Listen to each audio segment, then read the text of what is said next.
சிவனால் தொடங்கப்பட்ட முதல் தமிழ்ச்சங்கத்தின் எழுத்துமுறை பட எழுத்துமுறை. அதை கொண்டு கருத்துக்களை முழுமையாக வெளிப்படுத்த முடியாது. சொற்களின் எண்ணிக்கைகள் குறைவாக இருந்த காலத்தில் அந்த பட எழுத்துமுறை போதுமானதாக இருந்திருக்கலாம். இரண்டாம் தமிழ்ச்சங்க காலத்தில் முருகன் ஒரு புது வகையான சிலபிக் என்ற ஆங்கிலத்தில் அழைக்கப்படும் அசை எழுத்து முறையை உருவாக்கினார்.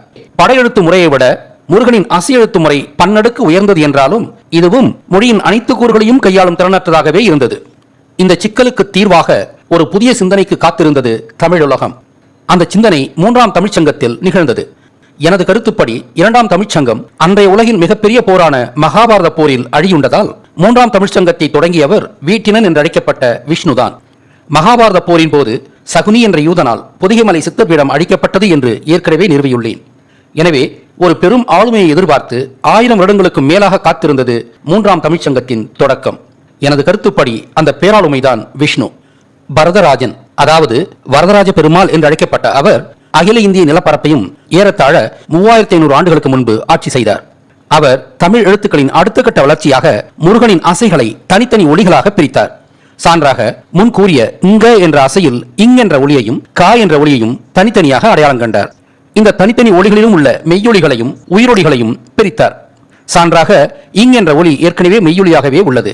க என்ற ஒளியில் இக் என்ற மெய்யொலியும் ஆ என்ற உயிரொலியும் உள்ளது. இவ்வாறாக பிரிக்கப்பட்ட மெய்யொலிகளிலிருந்து தேவையானதும் குறைந்தபட்ச எண்ணிக்கையானதுமாக 18 மெய்யொலிகளை பட்டியலிட்டார். அவ்வாறே உயிரொலிகளிலும் தேவையானதும் குறைந்தபட்ச எண்ணிக்கையானதுமாக 12 உயிரொலிகளை பட்டியலிட்டார். இவற்றின் சேர்க்கைகளால் 216 உயிர்மெய் எழுத்துக்களையும் உருவாக்கினார். ஒவ்வொரு ஒலிக்கும் தனித்தனியான குறியீடுகள் கொண்ட எழுத்து முறைக்கு ஆங்கிலத்தில் ஆல்பாபெட்டிக் எழுத்துமுறை என்று பெயர். கிரேக்க மொழியின் முதல் எழுத்துக்களான ஆல்பா பீட்டாவை கொண்டு இப்பெயர் இடப்பட்டது.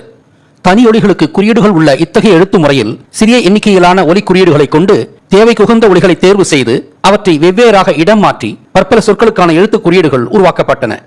அசையொலிகளிலிருந்து தனித்தனி ஒலிகளை பிரிக்கும் முறை இரண்டாம் தமிழ்ச்சங்கத்தின் இறுதி காலத்தில் கூட தொடங்கியிருக்கலாம். மேலும் முருகனால் தொடங்கப்பட்ட இரண்டாம் தமிழ்ச்சங்கம் அவரது காலத்திற்கு பிறகும் 7000 ஆண்டுகள் நீடித்தது. எனவே சிந்துவெளி குறியீடுகளும் காலந்தோறும் மாறிக்கொண்டிருந்திருக்க வாய்ப்புள்ளது.